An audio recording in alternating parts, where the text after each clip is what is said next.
Hello, everyone. I know this is a very cliche thing to say, and they tell you never start a keynote by saying this, but I'm actually really, really happy to be here today. And the reason why is because not so long ago, I was actually terrified of public speaking. And by terrified, I mean I would have stomach cramps and nightmares for weeks before any kind of presentation. But through experimentation, iteration, making mistakes, and learning from them, I got to a point where, honestly, this is still a little bit scary, but the good kind of scary. And this is what we're going to talk about today. How being more experimental can completely transform the way we approach challenges and we learn. And we're going to start by talking about children. Children love solving problems.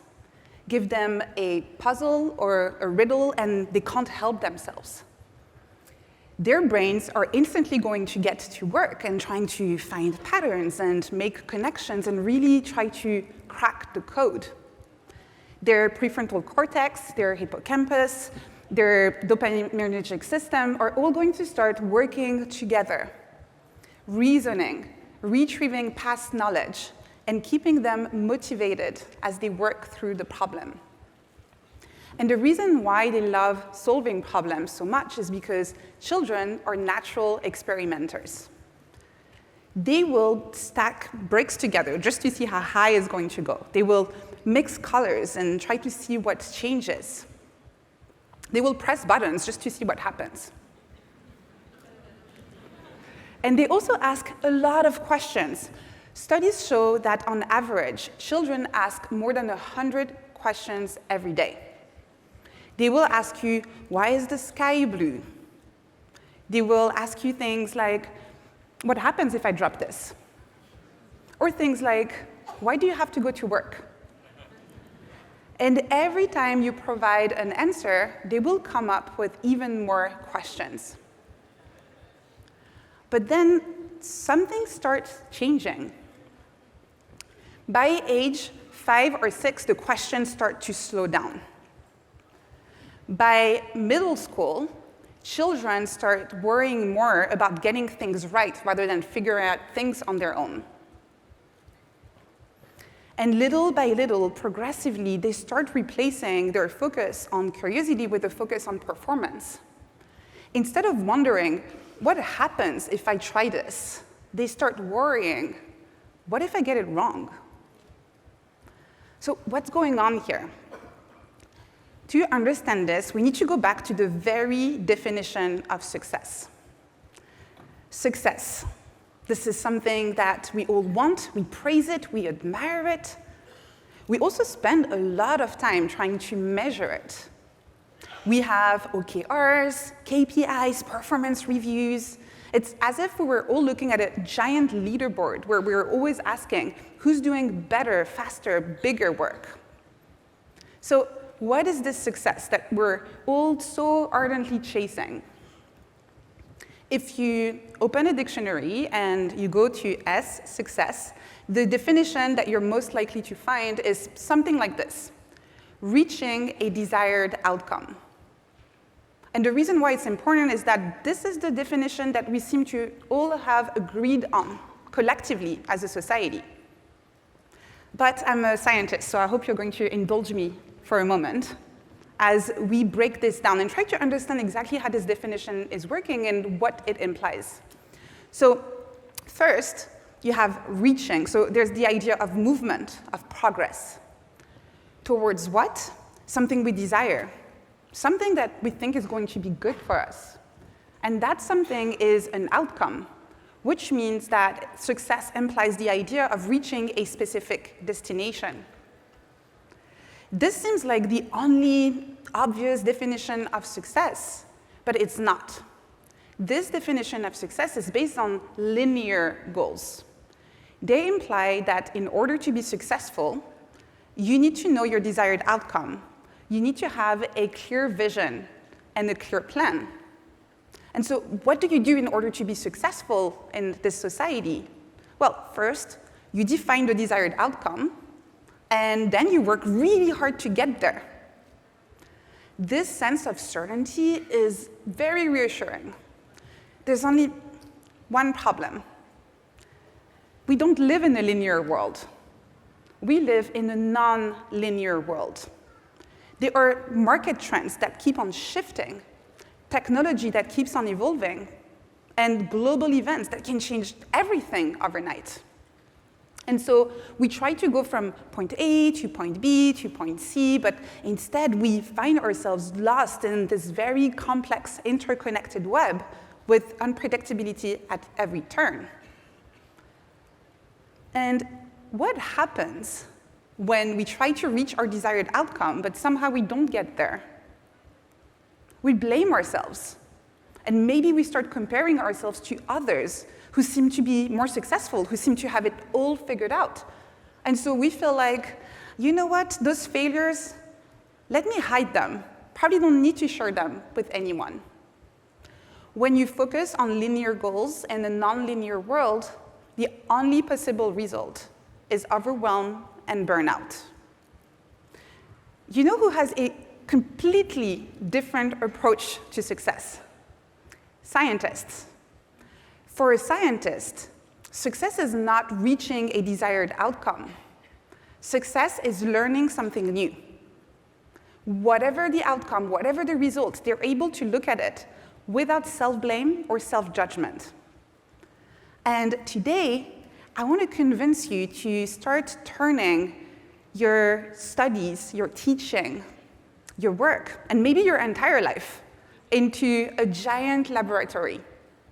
I want to convince you that curiosity is more powerful than certainty. And I want you to start imagining how everything could change if we all decided to approach any challenge as an opportunity for growth and discovery. And I'm going to do that by sharing 3 very simple changes that you can make. The first one is to develop an experimental mindset. When a scientist gets an unexpected result, they don't go like, shame, shame, shame. I'm such a bad scientist. What did I do wrong? No, instead they go like, that's interesting. What's going on here? What can we learn from this?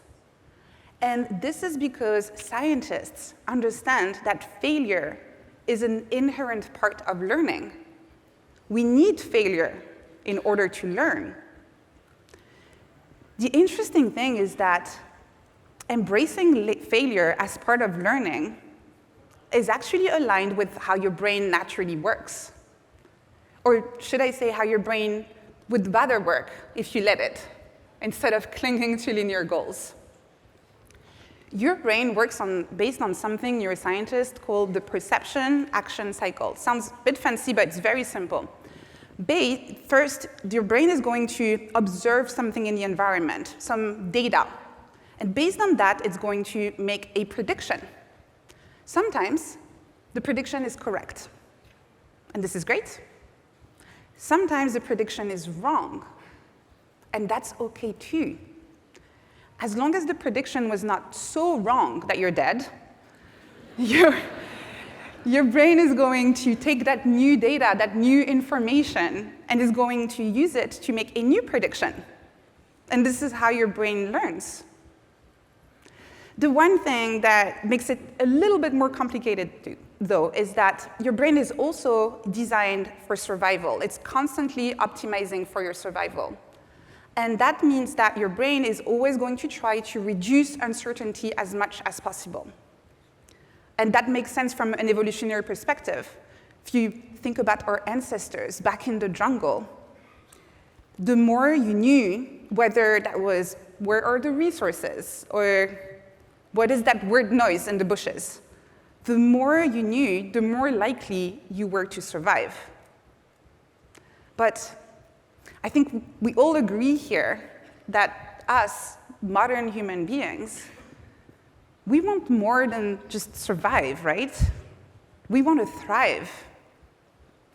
And in order to do that, what we need to do is to replace that fear of uncertainty with curiosity instead. you can still use your very powerful perception action cycle. But instead of trying to use it to reduce uncertainty as quickly as possible, you can use it to embrace that uncertainty, explore it, and see it as an opportunity to grow and learn. The reason why scientists are so good at this, being more curious and experimental, is not because they're better or smarter than everybody else. It's because they've been trained to do so. So anyone who has taken science classes or is teaching science classes will remember the cycle, the experimental cycle. It's fairly simple. It always starts with observation. So you observe, what is the current situation? Then you formulate a hypothesis. You ask, what could be different here? Then you collect that data. And finally, you analyze the results. And you check whether your prediction was correct or wrong. Sounds familiar, right? And you use that prediction then you use that information in order to make a new prediction and restart the experimental cycle. The very important aspect of this that you can apply in your work and in your life in general is that in order to grow through experimentation, you always need action and reflection and action. This is what will make you be able to grow through them, create those growth loops instead of just repeating the same thing over and over again. When you start applying these equations, trusting that failure is always part of learning, believing that curiosity always beats certainty, and knowing that you always need to pair action with reflection and reflection with action, these can become a sort of almost like an operating system for you to have an experimental mindset. This will allow you to grow and learn even if you don't have a specific destination. The second change you want to make is to embrace systematic curiosity. And by systematic curiosity, I mean being curious about absolutely everything, even the uncomfortable stuff we would rather not look at too deeply. And for this, I'm going to use an example of something that we have all experienced. And the reason why I picked that example is because this is something that we're all very happy to talk about at a conceptual level, but we rarely feel comfortable admitting to in public. And that thing is procrastination.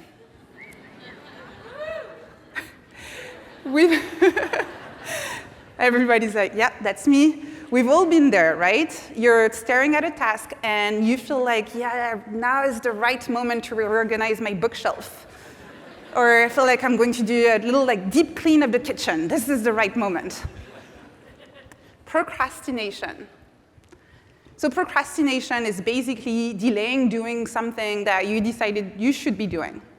And again, when we experience procrastination, usually the feeling, the emotion that's associated with it is self-blame and self-judgment. We feel like, why am I not doing this thing I decided I should be doing?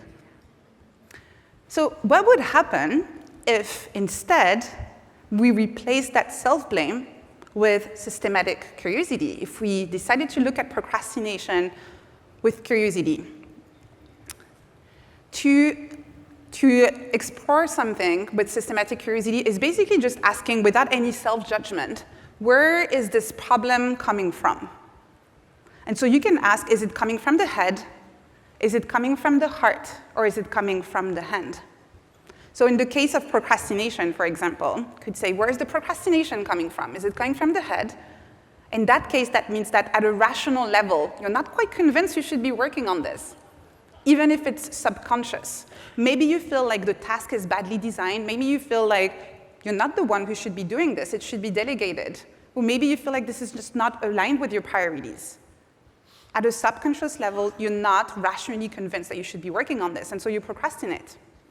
If the problem is coming from the heart, it means that although at a rational level, you think, yeah, I should be doing this, at an emotional level, it doesn't look like it's going to be very fun.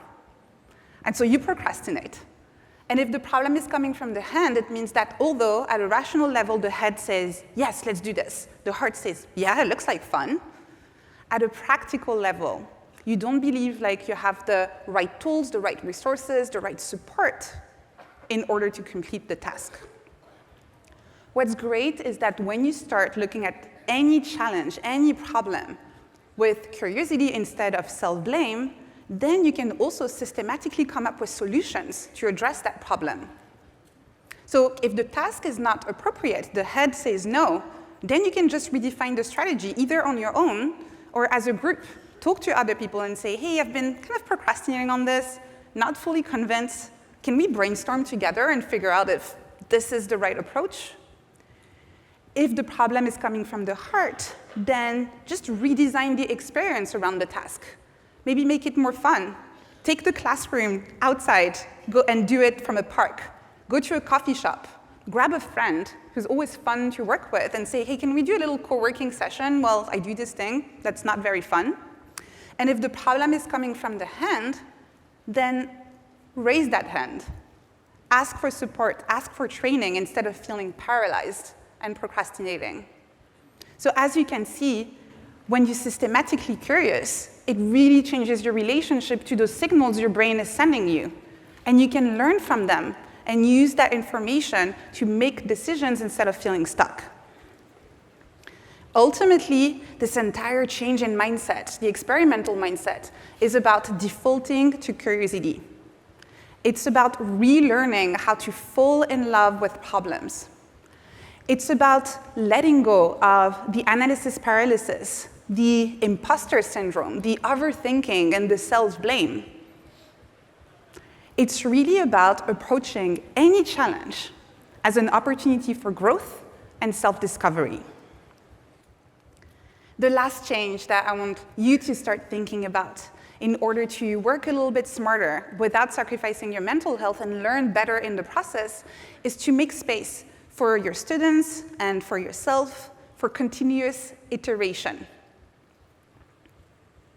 So that experimental cycle that we talked about earlier, another amazing thing about it is that you don't need a lab to use it. You can apply it to literally any area in your life, anything you want to learn, anything you want to explore, any challenge that you're facing.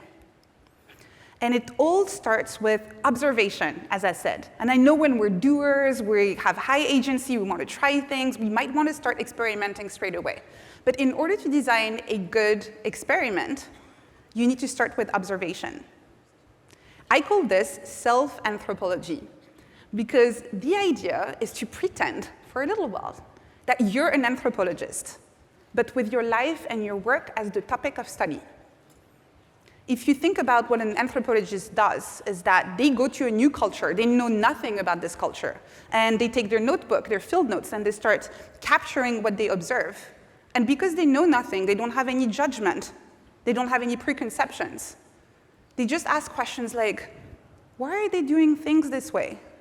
Why do they care about this thing so much? Why is that interesting to them? And you can do the very same thing with your work and with your life. For 24 hours, you can do it on your phone, in a notebook, but really observing the way you spend your time, your energy, and your attention, and asking questions.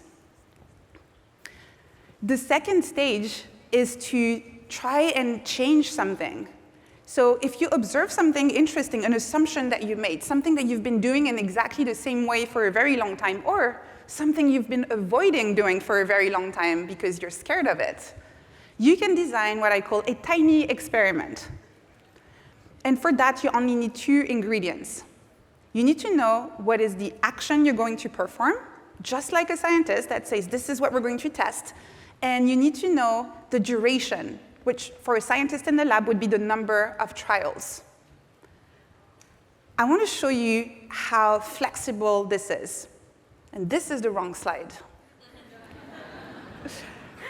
So before I tell you how flexible this is, let me tell you why it's important to have several trials. So you don't want to do the thing just once. If you do the thing just once, you can't really draw any conclusions.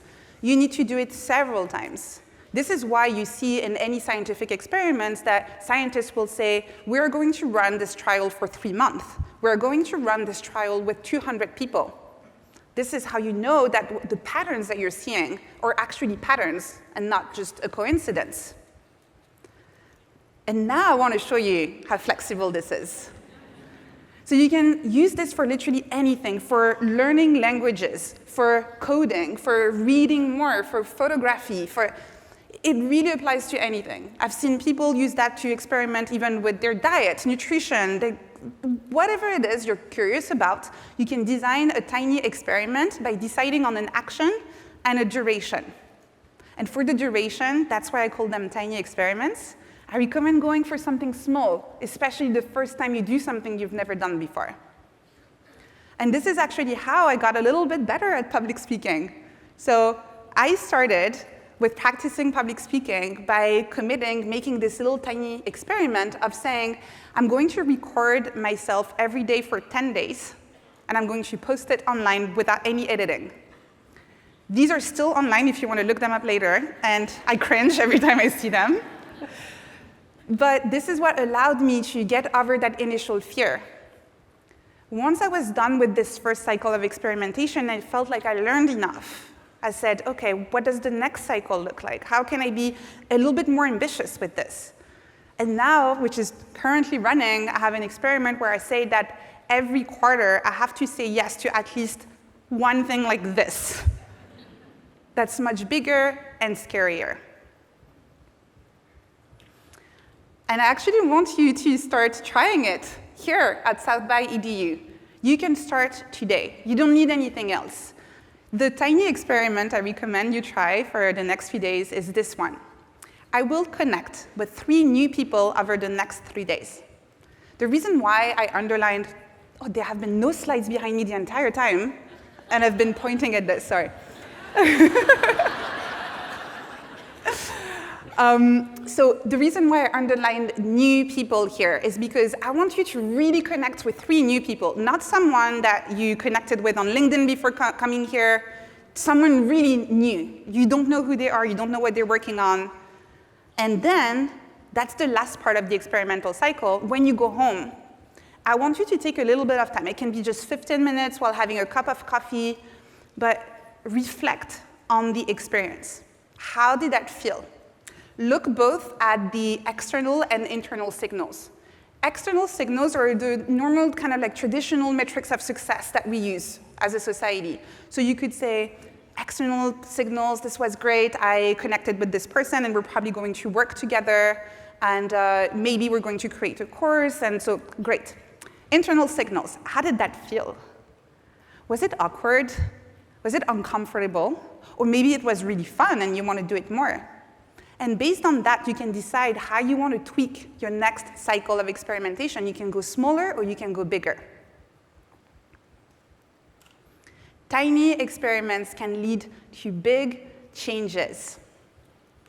Imagine a society where it would be completely normal to walk around and ask people, what have you been experimenting with?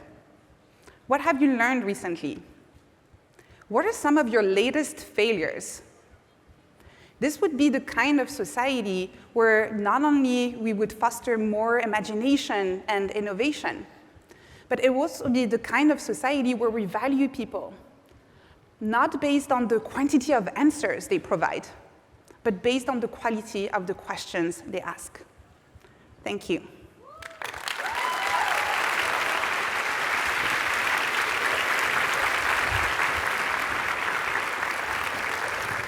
Amazing, amazing. Oh my goodness, that was incredible. Hi, everyone.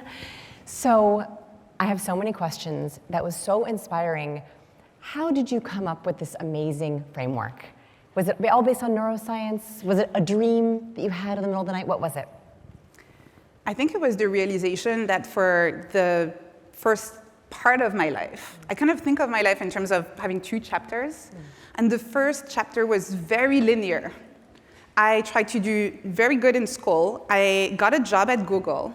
I was obsessed with getting the next promotion, working on the next big project. And I had a map in front of me of what success was supposed to look like. It's only when I had a health scare, where I'm going to quickly tell you the story because I find it absolutely ridiculous that I did that at the time, but I was working at Google, and one day I woke up and my entire arm was black. And I went to the Google infirmary and showed it to them. They were like, you need to go to the hospital. So I went to the Stanford hospital. They looked at my arm and they said, we need to do surgery as quickly as possible. You have a blood clot that's traveling to your lungs.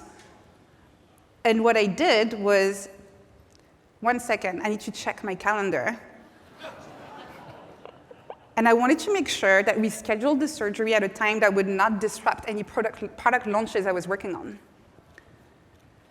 In that moment, I had almost like an out-of-body experience, you know, when you see yourself doing something and you're like, what? And that's when I really started questioning the way I was approaching things. And that's when I started exploring what it could look like to live a life where, yes, you're ambitious, but also you're not so focused on those linear goals, that destination that you attach your success and your self-worth to, that you start treating yourself in this way. And when I went back to university a few years ago to study neuroscience, I rediscovered that experimental cycle, and something clicked. I felt like that was the answer. That was a way to provide some form of structure, a way to kind of like explore and feel like I could follow my curiosity, but without needing to have this illusion of certainty that I had this map in front of me that I had to follow. Okay, speaking of the illusion of uncertainty, so experimental mindset means you have to live, you have to embrace uncertainty.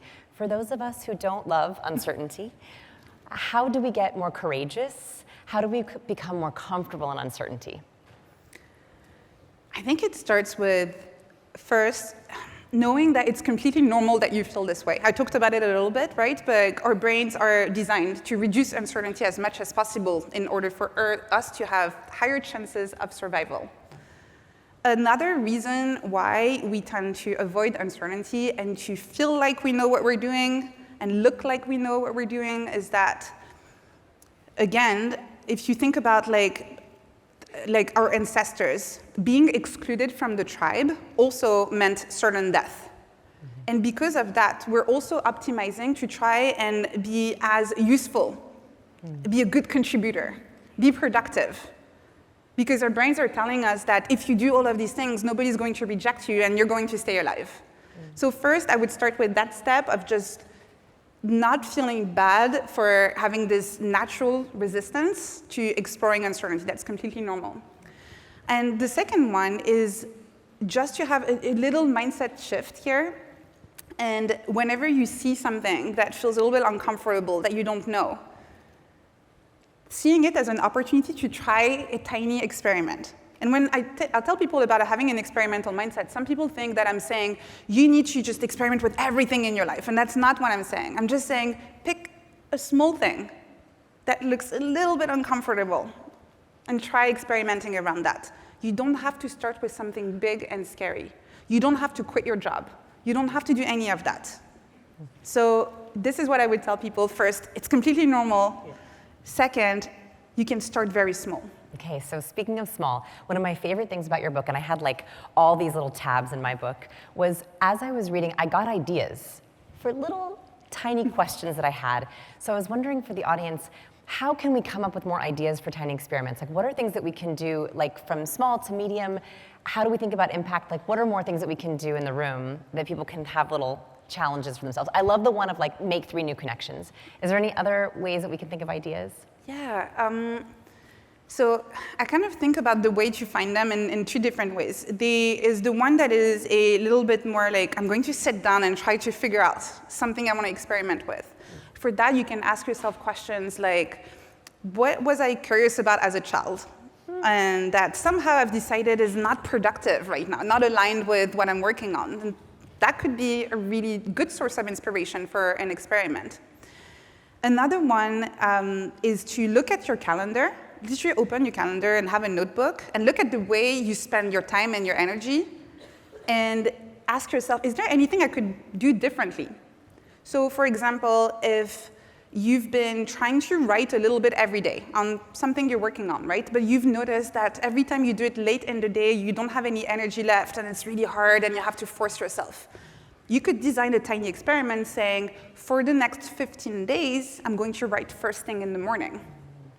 And the great thing about these experiments is that you can withhold judgment while you conduct the experiment.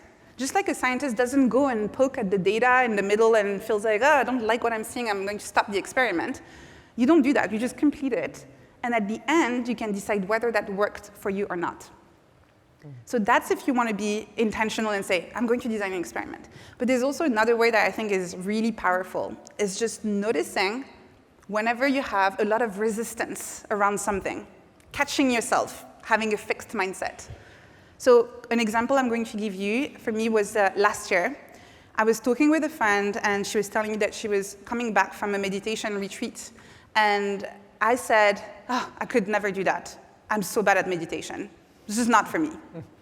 And yeah, and you know, I knew it was good. I know so many people told me it's so good for them, right? And still I could not do it. I had never gone past, you know, if you use those meditation apps, they have the onboarding, the 10 days.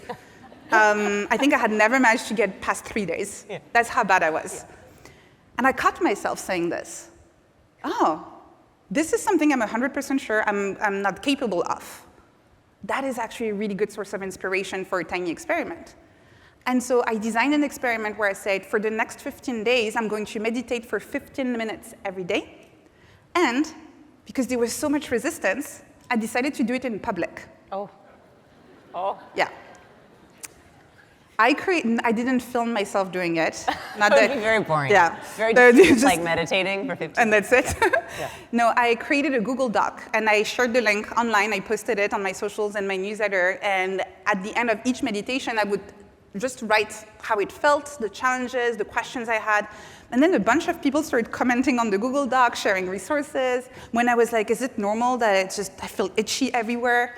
They're like, yes, that's completely normal. So that's an example of identifying something where you feel like, I can't do it, and using a tiny experiment to prove to yourself that you can do it. And that doesn't mean at the end of the experiment that you need to keep going forever.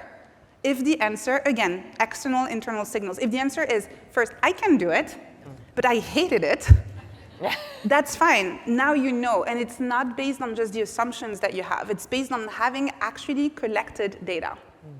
Do I need to do a meditation experiment? No, please, no.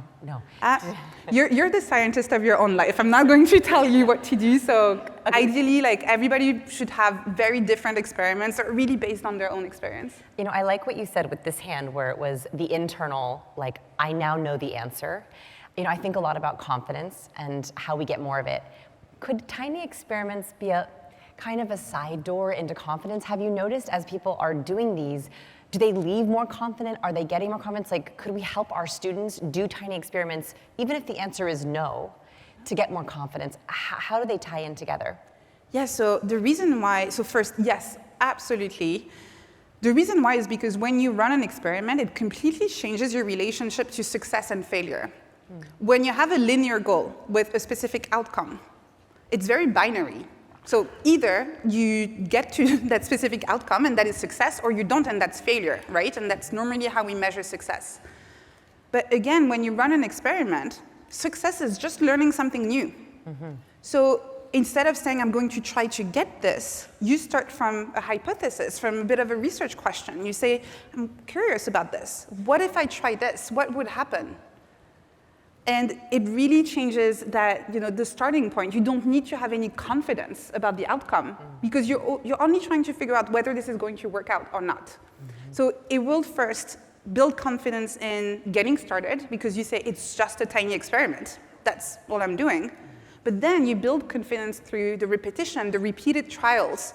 The more you do it, the more you become familiar with the action and the more comfortable it becomes. Okay, so if we have the confidence to do it, to see this hypothesis, one aspect of the book you talked about, which I wanted you to touch on, is cognitive scripts. Can we dive a little bit deeper into that? And how do we what are they, and how do we uncover our own cognitive scripts?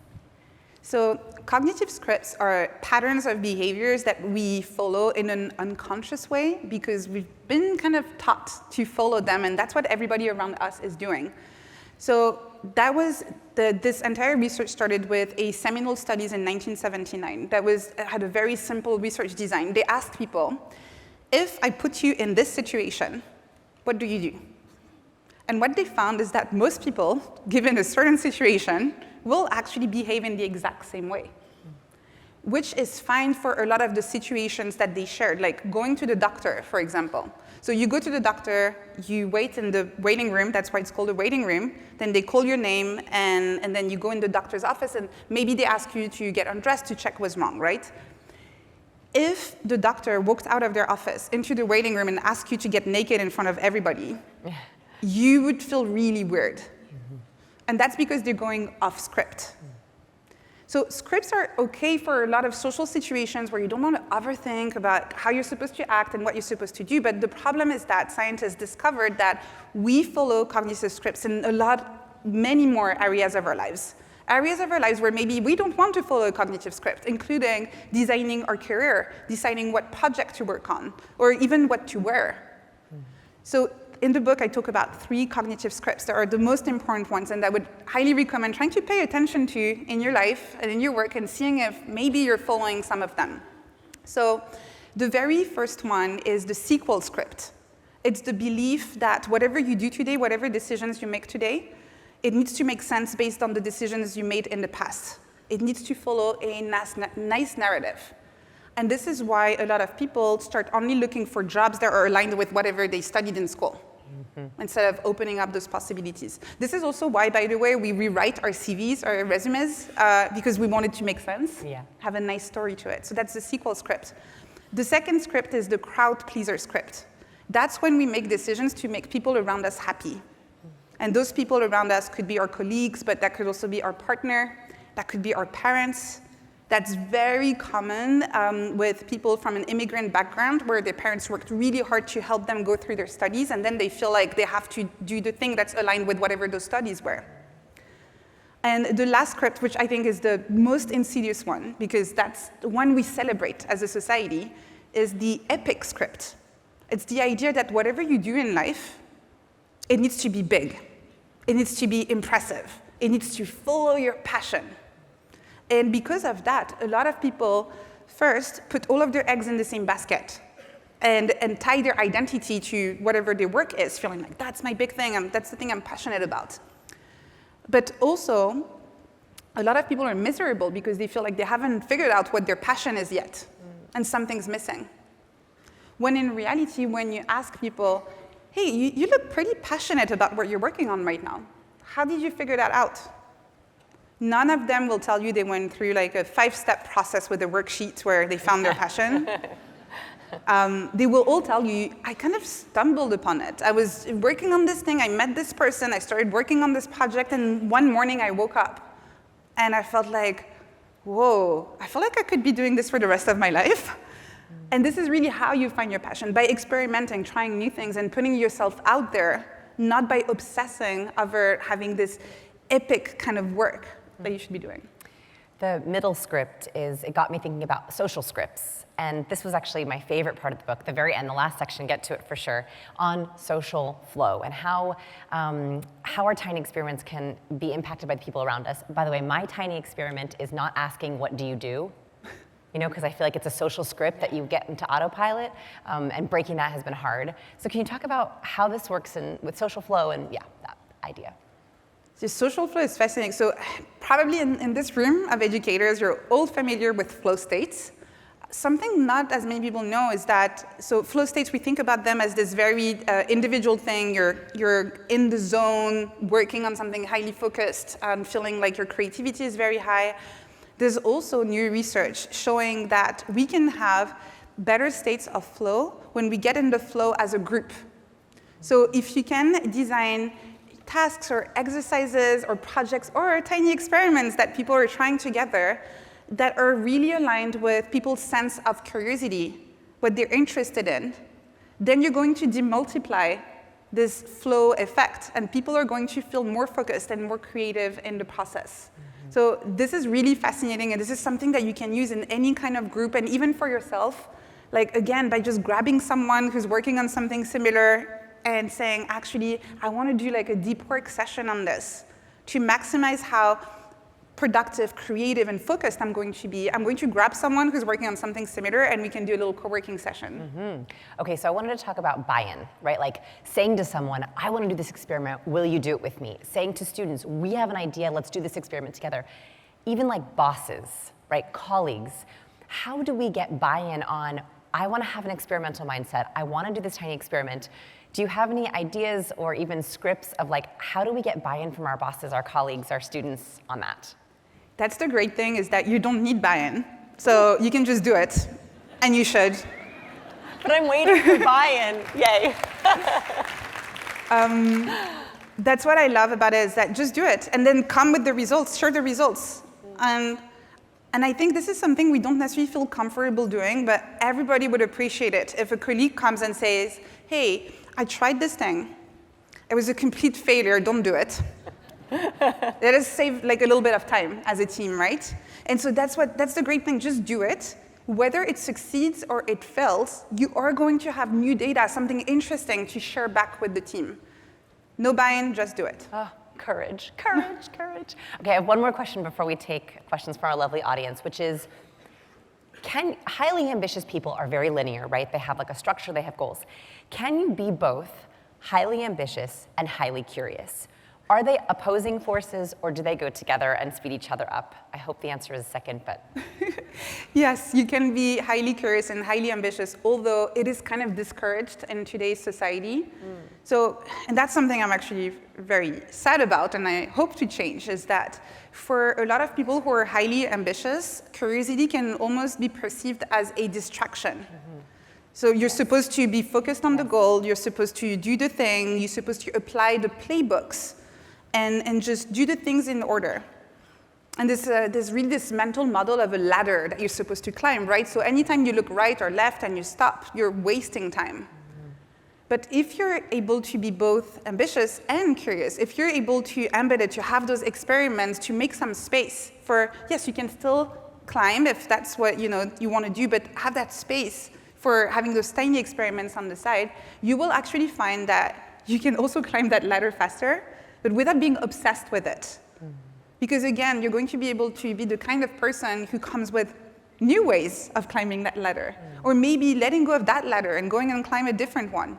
Or just like laying on the ground and saying, I don't want to climb anymore. You can decide whatever it is that you want to do. But for this, you do need the curiosity aspect. You can't have just ambition. Okay, one more, which is, do you have a favorite tiny experiment that someone has sent you or told you about? Because I know that you're hearing all these great stories, and hopefully everyone can send their stories. Do you have one that you're just like, oh, it's so good, I didn't even think about that, or I'm so inspired by it? You can I share two? Oh, thank you. Thanks. No rules. Yeah, so two of them. So they have nothing to do with education, I'm sorry, but they're really my favorite. So the first one was someone in the Nest Labs community had noticed that they had lost touch with a lot of friends of theirs. They just got busy, work, family, and all of that. So they designed a tiny experiment where they said that every week they will reach out to a friend they haven't talked to in a while. Ooh. For, I think, a couple of months they do this. And it was just a quick voice note and just saying, hey, how are you doing? That's it. And I talked to them, and they told me that it was life-changing because they reconnected with people. And because it was part of this experiment, sometimes they would sit and feel a little bit uncomfortable, feeling like, I haven't talked to this person in a year. But again, it was the experiment, so they did it, and it was amazing for them. So that's one of my favorite ones. Another one, again, from the Nest Labs community, was this woman, this artist. So she is still a painter, and she had surgery where, and that's where we bonded over, actually, same arm as I had my problem. So she had surgery, and she couldn't paint for a very long time. And when it was time to go back to her art studio and paint, she noticed that she was so anxious that she couldn't do it. So she designed a tiny experiment where she said, for 10 days, I'm going to go in my art studio, and I'm just going to sit there. I'm not supposed to paint. I'm not supposed to do anything. I'm just going to sit there. And she completed the experiment, and even before she finished it, she actually started painting again because there was no pressure at all. It was really just about sitting in the studio and seeing what happened. So those are two of my favorite ones. Oh, I love it. I hope those are inspiring. All right, I would love to take questions from the audience. So we have a lot here. Let's see. Failure, this is from Pedro. Failure is often framed negatively in education. How can educators and learners reframe failure to make it a productive part of the learning process? The hardest one, yeah. Yeah. I think it's a little bit like in science, where whatever the result, if you publish it, then it was worth your time. And so something I'm a bit advocate for is learning in public and saying, try this, and if it fails, all I ask you is to share what you learned.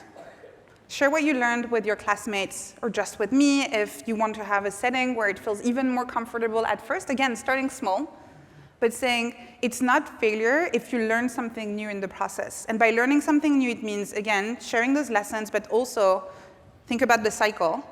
What am I going to do differently next time? What is the new prediction? And so this is really how you can reframe your relationship to failure. Okay, so we have a couple of questions. Kelly, Zach, and John, these are sort of similar. So in a world where school systems are based on the traditional definition of success, grades, scores, how do we juxtapose systems that cultivate curiosity? Yeah, that's why earlier I was talking about the fact that there are still ladders that we need to climb in our society, and they're there, right? So I'm not here to say let's tear all of these down. It's really about making space for that experimentation and that curiosity. And that could be as simple as having 1 hour every month where you have the kid saying, that's my experiment for the month. That's the thing I'm going to try. I'm going to do this thing differently. And next month, I'm going to share what I learned. So just making that space and saying that it's okay. And the second thing you can do is whenever you have a student who looks like they're a bit stuck, they feel like they can't do it, and yeah, they have whatever negative emotion and resistance around it. You can ask, what would it look like if you turn this into an experiment? Can we turn this into an experiment together? So this should help, yeah. What would it look like? I love that. Yeah. So this one is about middle school students. How can we get middle school students to embrace this mindset while already dealing with so many developmental changes and societal cultural expectations? I think actually this is the perfect age to start experimenting, because in any case, so much is changing at this age. There's so much uncertainty. So there should be so many ideas for experiments there. And so I think the only thing that you can do as an educator is actually helping them see that all of this uncertainty can be a source of growth and self-discovery. And giving them this sense of agency by saying, like, I know everything is changing, I know there's a lot of uncertainty, I know there's a lot of pressure for you to succeed. Is there one area of your life where you feel kind of curious? And if we remove this traditional success from the equation, what is something you would like to experiment with? Okay, I love this idea because, sorry, they're moving around. Okay, yes. So this is similar to like how we reshift, right? So this is from Lace, I think. How to reshift students' thinking to questioning and curiosity rather than only aiming at success. Specifically, I love this. What are the soft skills we should emphasize more? You know I love soft skills. Yes. The main soft skill that I would be trying to develop, and which you're all going to be familiar with as educators, is metacognition, and really this ability to observe your own thoughts, your own behaviors, your own emotions. The problem when we're so focused on aiming at success is that we're only focused on those external signals. What are my grades? How did I perform on this exercise? And so really trying to help them also consider the internal signals. How are they feeling? This test that they did well on, what was happening around that? What was the internal landscape? What did they do differently this time that made them maybe a little bit more successful here? And so really having this curiosity, not only for external topics, like, we talk a lot about curiosity, about learning about history or math and all of that, but having this inner sense of curiosity, helping them cultivate this inner curiosity as to how they think and how they learn best. So this is from Anonymous. I've recently been laid off from a position I love. I feel like a failure. What do you recommend I can do to frame my mindset through this change? Thank you for that question. So first, I'm sorry, and also I'm excited for you. I had some of my best experiments when I was in between jobs, because you don't have the limitations that you have when you have a 9 to 5. And so you can actually go a little bit crazy during this period while you're looking for your next job, and maybe experiment with something which normally would not have been possible if you only had like a couple of hours on the weekend, or just really try to think about something you could do that you can only do right now while you're in between jobs. And I think this can be a really good way to reframe it, and this can also be part of figuring out what you want to do next.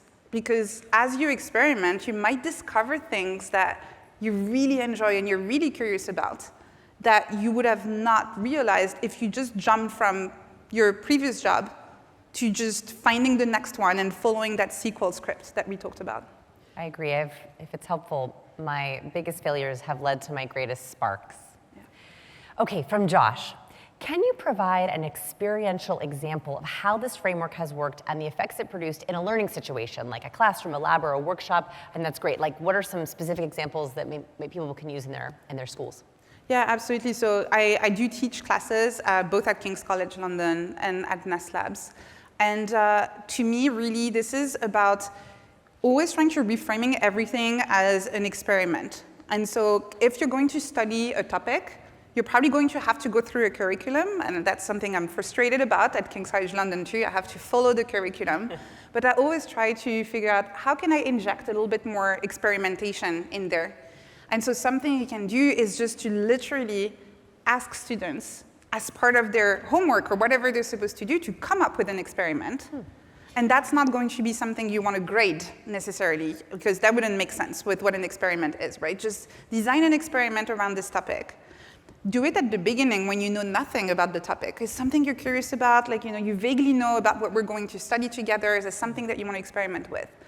And at the end of the semester, or however long the class is, again, have everybody come and present what they learned, with no success or failure in the traditional binary sense of the way, but in the sense that I went there, I tried that, I learned something new, and I'm coming to share it with you now. Okay, this is a hard one from Jane. Jane asked, working with children, oftentimes you have to also convince parents about what we're doing. What suggestions do you have for parent education? Yes, yeah. I would actually present that as an amazing bonding opportunity with children. Like, they can run their experiments on their own. That's the nice thing about keeping them tiny, is that they can run something from beginning to end on their own. But it can also be really fun, actually. Anyone who has children and who has tried something a little bit messy with them, where you don't really know what you're doing, will know that it can actually be an amazing way to connect at a deeper level with your child. Letting them know that this is not about being graded, and this is really about equipping them to be successful in our nonlinear world.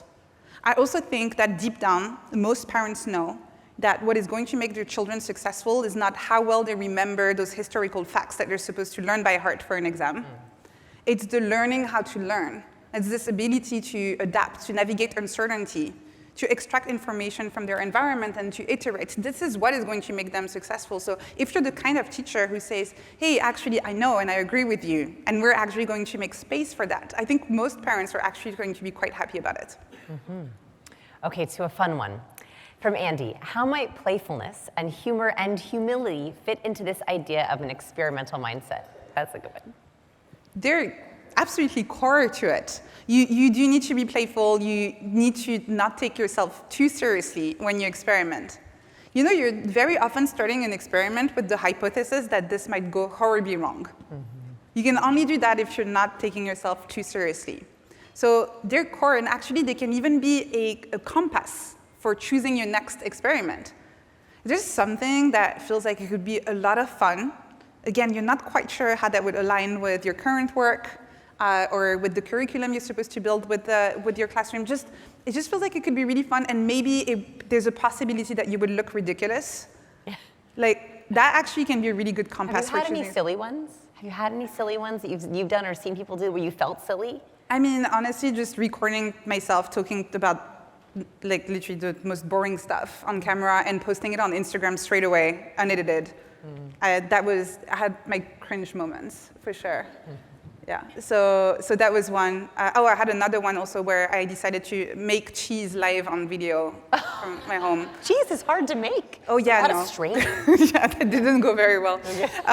So yeah, that's what I love about it, is that I mentioned earlier that you can use curiosity as a way to decide what you want to experiment with, but sometimes this little discomfort of, I might look a little bit ridiculous if I try this, which, if you go one level deeper, is really just fear of being judged. That can actually be a really good source of finding your next experiment.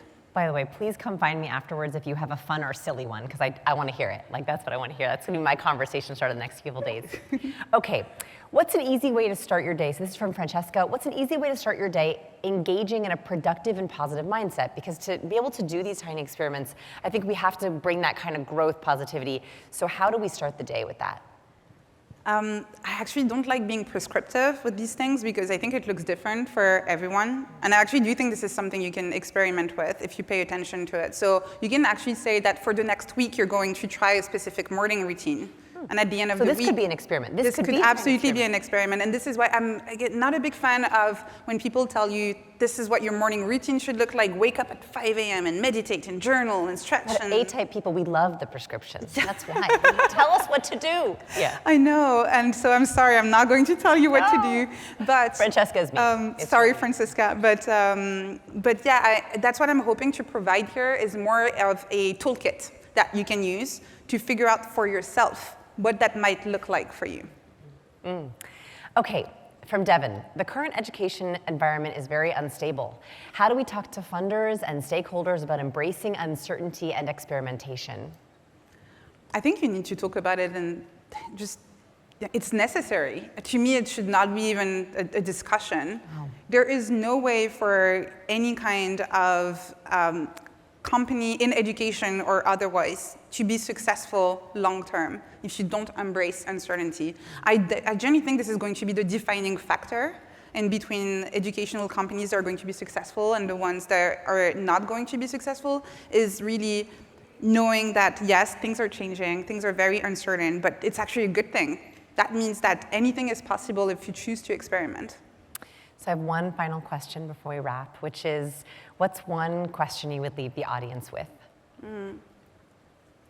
What will be your first tiny experiment? Come find us after and tell us. Thank you, thank you. Thank you.